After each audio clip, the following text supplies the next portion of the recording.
বিরতির পর স্বাগত। আপনারা দেখছেন চেতনা টিভি। রাইস অনলাইন ক্লাস চলছে, ম্যাথমেটিক্সের ক্লাসে রয়েছে আমরা। আমি সরাসরি আবারও ক্লাসে চলে যাব। স্যার, যেখানে ছিলাম আমরা। হ্যাঁ, এবার আমরা আগের দিন মানে আগের পার্টে আমরা করলাম যে কিউব আর কিউবয়েডটা করলাম, তাই তো? এবার আমি আরেকটা নেক্সট ফিগারে যাচ্ছি। নেক্সট ফিগার মানে দেখবে এটাকে বলা হয় সিলিন্ডার। তাহলে এই সিলিন্ডারটার প্রত্যেকটা পার্ট জানবো। আগে এটাকে যদি একটু খুলে দিই তাহলে এরকম টাইপের দেখতে লাগে, জানো, পেজ। যাতে তোমাদের ক্লিয়ার হয়ে যায় ব্যাপারটা, সেই জন্য আমি এভাবে ড্র করলাম। তো এবার এটার প্রথম থাকবে আমার curve surface area. Curve surface মানে এই যে সারফেসটা যেটা রাউন্ড হয়েছে, মানে এই এরিয়াটা বলতে পারো। তো কি করে বার করব? মনে রাখবে perimeter of base into height.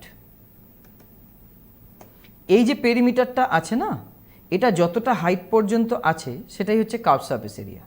তাহলে এই পেরিমিটারটা সার্কেলের, তো সার্কেলের পেরিমিটার 2πr, তাহলে কি হবে 2πr/h। তারপরে কি আসছি, total surface area. Total surface এরিয়ায় তখন এই যে সার্কেল দুটো আছে, এই সার্কেল দুটো ওর মধ্যে ইনক্লুড হয়ে যাবে।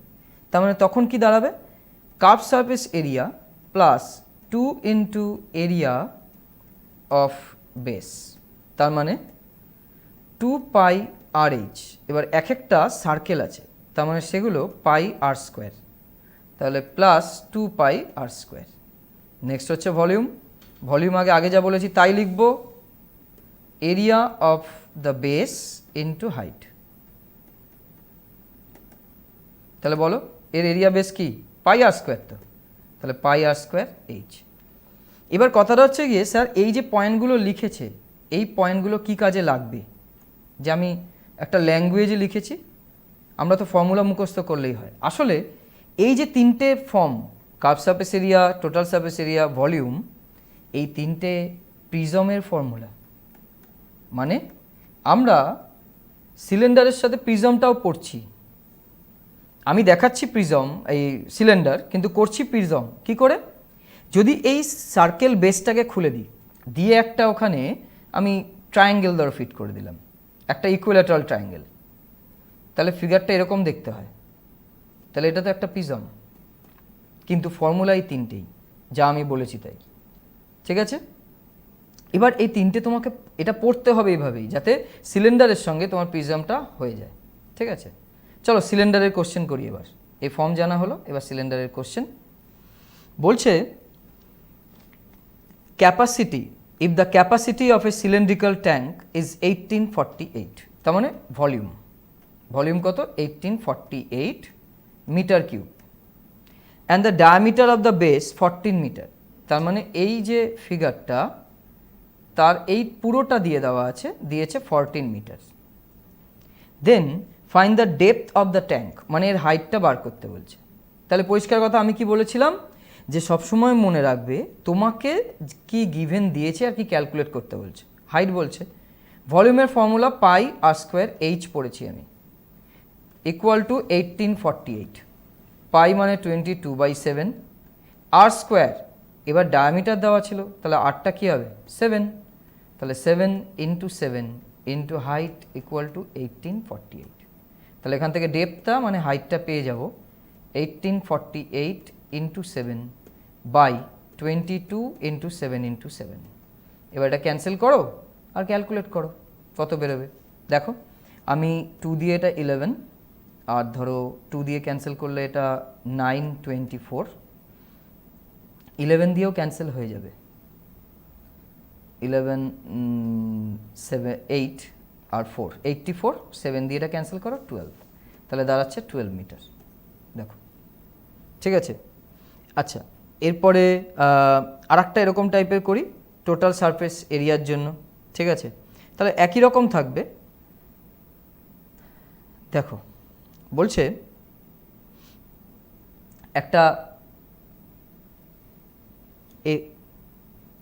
একটা cylindrical tank 7 metre in diameter contain water to the depth of 4 meter.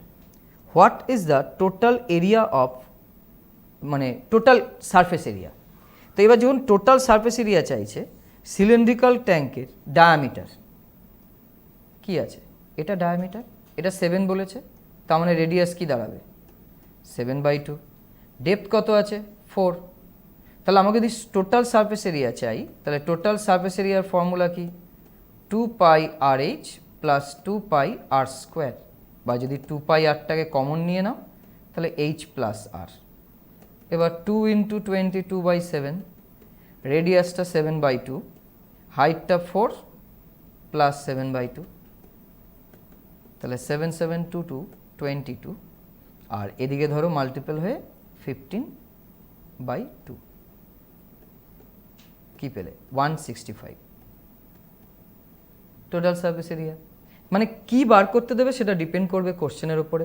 এটা অনেক কিছু দিতে পারে, ধরো কোনো একটা সিলিন্ডারের এই ইন্টারনাল যে সারফেসটা আছে সেটা ধরো পেইন্ট করা হয়েছে, এবার তোমাকে বললো ওই পেইন্টেড সারফেসটার এরিয়া বার করো, ঠিক আছে।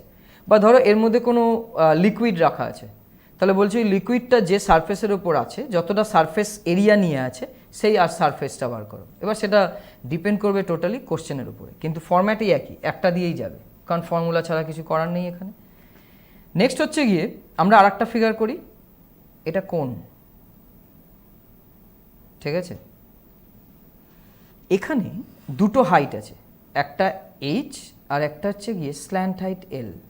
এটা যদি আর হয় তাহলে স্ল্যান্ট হাইটটাকে না এলটাকে স্ল্যান্ট হাইট বলে।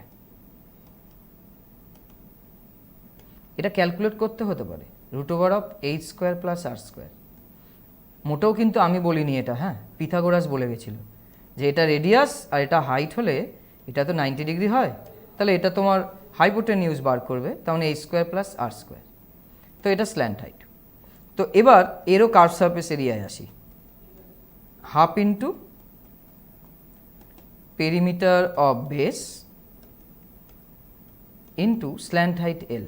মানে এটা না হাফ পেরিমিটারে with respect to slant height decrease হতে থাকে। দেখো আমি যদি একটা সিলিন্ডার ড্র করি তাহলে সিলিন্ডারটা ঠিক এরকম টাইপের হয়, কিন্তু কোণ ড্র করলে দেখো মানে এর আপার বেস লোয়ার বেস সমান, কিন্তু যখন কোণ ড্র করছে তখন কিন্তু আপার বেসটা নেই, ওটা তো একটা মানে এন্ড আছে, এর তো এন্ড নেই। তাই এর ক্ষেত্রে আমার পেরিমিটারটাকে হাফ করে নিতে হচ্ছে ইন্টু এল। তার মানে এখানে কি দাঁড়াবে πr/l, total surface area, curve surface area plus area of base. কেন নিজেরা দেখো, দেখতে পাচ্ছ তো যে একটাই বেস আছে, তাহলে একটা বেস হলে πr² আর এখানে πrl। নেক্সট হচ্ছে গিয়ে ভলিউম, কী হবে 1/3 ইন্টু এরিয়া অফ বেস। এটা একটু মনে রাখতে হবে, কেন 1/3 হচ্ছে আমি বলে দিচ্ছি, ইন্টু হাইট, মানে 1/3 অফ πr²h। আচ্ছা πr²h কার ভলিউম জানো, কোন সিলিন্ডারের। তো যখন আমি এটাকে কোণে কনভার্ট করছি মনে রাখবে যে একটা সিলিন্ডার থেকে ইকুয়াল ভলিউম আর ইকুয়াল হাইটের 3টে কোণ ফর্ম হয়, 3টে একটা সিলিন্ডার থেকে। তাই এর ফরম্যাটটাকে 1/3 অফ πr²h হয়। মানে যদি একটা ইকুয়াল ভলিউমের কোণ মানে একটা সিলিন্ডার নিয়ে তাকে কোণে ডিভাইড করা হয় তাহলে তাদের ভলিউমের রেশিওটা 3:1 দাঁড়ায়, মানে সিলিন্ডারটা 3 আর কোণটা 1 হবে, তাই এটা 1/3 অফ πr²h, ঠিক আছে। এবার আবার ওই একই কথাই বলবো যে আমি যেই যে ইন টার্মস অফ ল্যাঙ্গুয়েজ যেগুলো লিখেছি এগুলো কিন্তু আবার একটা ফর্মুলা, কিসের বলো তো, পিরামিডের, পিরামিড, ঠিক আছে। তাহলে আমি এখানে কি করলাম বলো তো, তোমাদেরকে প্রিজম আর পিরামিডেরও একটা বলতে পারো একটা আইডিয়া দিয়ে রাখলাম, কোশ্চেন দেব একদম, কিন্তু তার আগে আইডিয়াটা থাক এই ব্যাপারের উপর। এবার দেখছি যে কোন সিলিন্ডার বা সিম্পল কোণের ওপর যদি কোনো কোশ্চেন থাকে, বলছে যে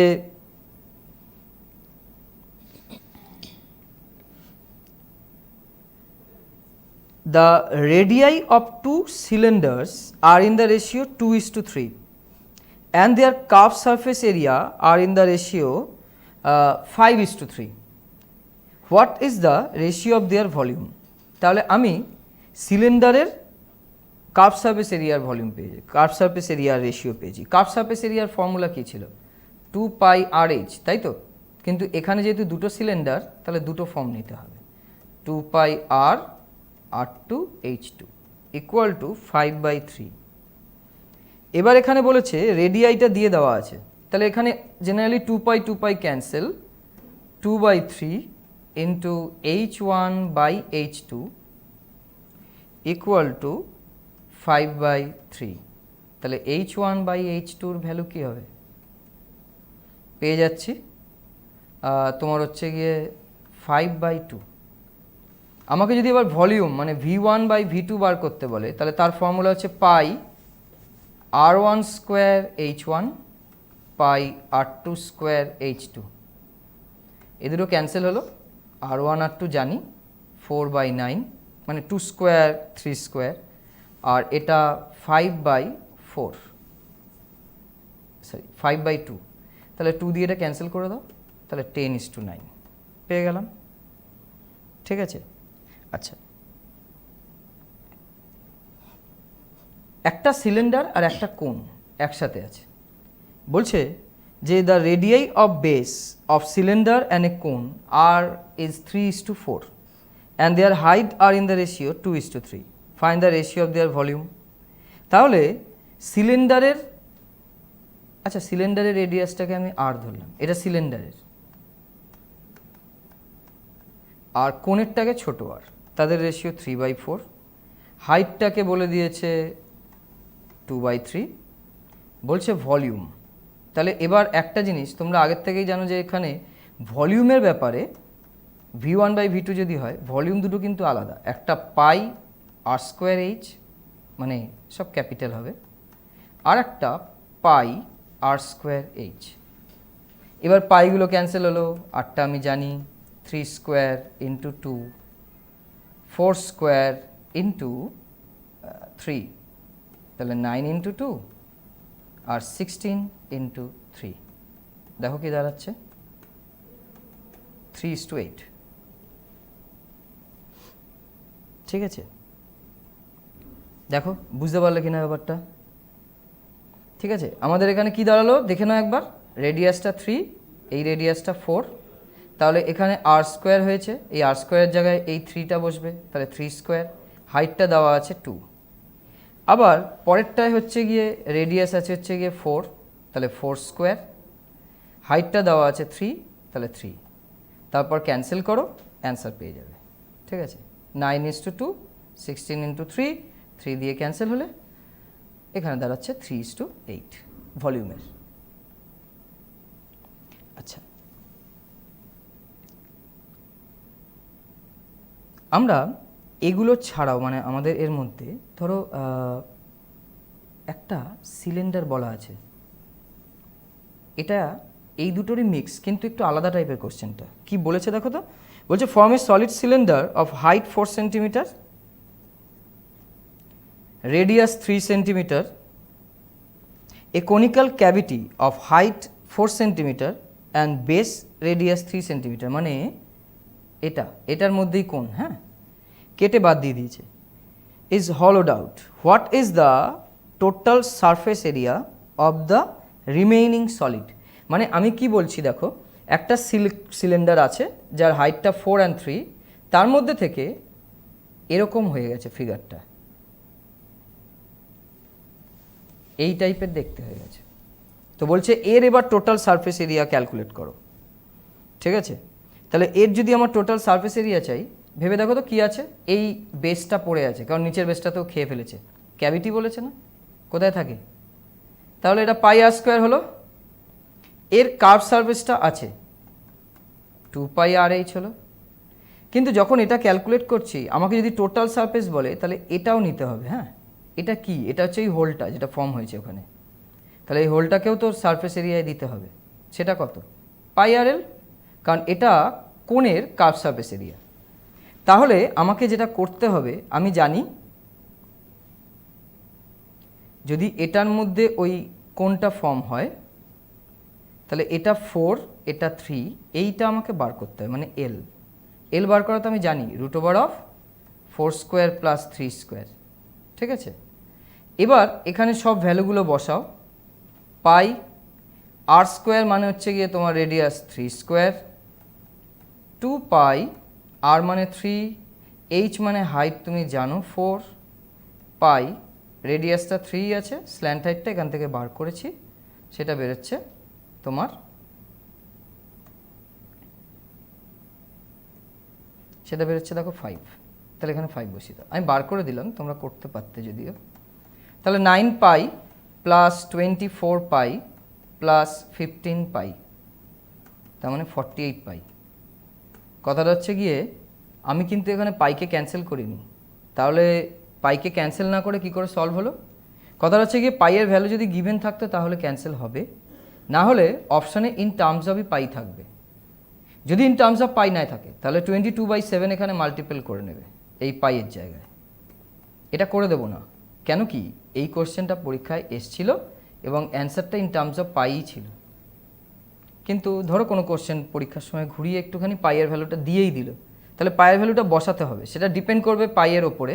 তোমরা জানো পাই ইকুয়াল টু 22/7 অথবা 3.14, ঠিক আছে? তাহলে আমরা 22/7 বা 3.14 গিভেন থাকলে আমি ওখানে বসিয়ে দিলে এই কোশ্চেনটা সলভ হয়ে যাবে, ঠিক আছে? কিছুটা সময় আছে স্যার, আমরা নেক্সট ম্যাথ শুরু করতে পারি। আচ্ছা, তাহলে আমরা আর একটা কোশ্চেন করি এখানে, ঠিক আছে?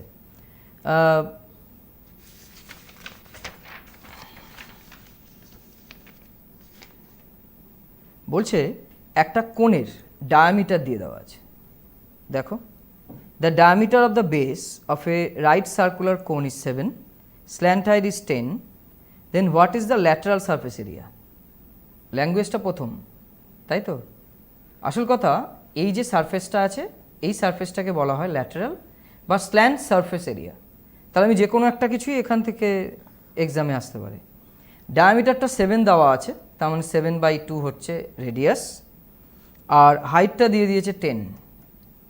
তাহলে এবার কোশ্চেনটা হচ্ছে গিয়ে আমাকে এল গিভেন নেই, তাহলে এলটা বার করি, √100, আচ্ছা 10 স্কোয়ার আর 7/2 এর হোল স্কোয়ার, তার মানে আমার এখানে দাঁড়াবে √100 প্লাস 49/4, ঠিক আছে? তাহলে সেখান থেকে তুমি বার করো 449/4, ভেবে দেখো এটা কিন্তু একটা কীরকম হলো বলো তো, স্কোয়ার রুট টার্মই থাকবে। তাহলে আমি এখানে ল্যাটারাল সারফেস এরিয়া যখন আমি বার করছি, আমি সারফেস এরিয়াই ওইভাবেই লিখলাম, তাহলে সেখানে দাঁড়াচ্ছে ফর্মুলা পাই আর এল। তাহলে পাইটা 22/7, আরটা আর এর ভ্যালু হচ্ছে গিয়ে তোমার 7/2, আর এলটা এটা √ওভার ফর্মে আছে, যদি রেখে দিই তাহলে 449/2, কারণ 449টা একটা স্কোয়ার রুট টার্মেই থাকবে। এবার সেখানে তখন কি করবে, ওই যে আমি বললাম একটা অ্যাপ্রক্সিমেট ভ্যালু দিয়ে দেবে, যার ফলে এই কোশ্চেনগুলো অনেক পরিমাণে ব্যাংকিং যে ক্লার্কের পরীক্ষা হয় না, ক্লার্কের পরীক্ষায় এই টাইপের কোশ্চেনগুলো আসছে অ্যাট প্রেজেন্ট, যে এই অ্যাপ্রক্সিমেট ভ্যালু, তুমি এই অ্যাপ্রক্সিমেট ভ্যালুটা ধরে নেবে ওখান থেকে। 449 আছে মানে 441 যদি ধরি 21 হবে, তো 21 বসিয়ে দিয়ে ক্যালকুলেট করে দেবে। এই দেখো 7/2 ইন্টু 21/2 অ্যাপ্রক্সিমেট, তাহলে 2 দিয়ে এটা 11, 7 দিয়ে এটা 3, তার মানে তোমার এখানে 11 ইন্টু 21/2 যেটা হবে সেটা হচ্ছে রেজাল্ট, কিন্তু অ্যাপ্রক্সিমেট রেজাল্ট, এক্স্যাক্ট রেজাল্ট আসছে না, ঠিক আছে? স্যার আমরা নেক্সট পয়েন্টে নেক্সট ম্যাথে যাব, তবে একটা ছোট ব্রেক নেওয়ার আবার সময় হয়ে গেছে। একটা বিরতির পর ফিরে আসছি এই ক্লাসে, সঙ্গে থাকুন।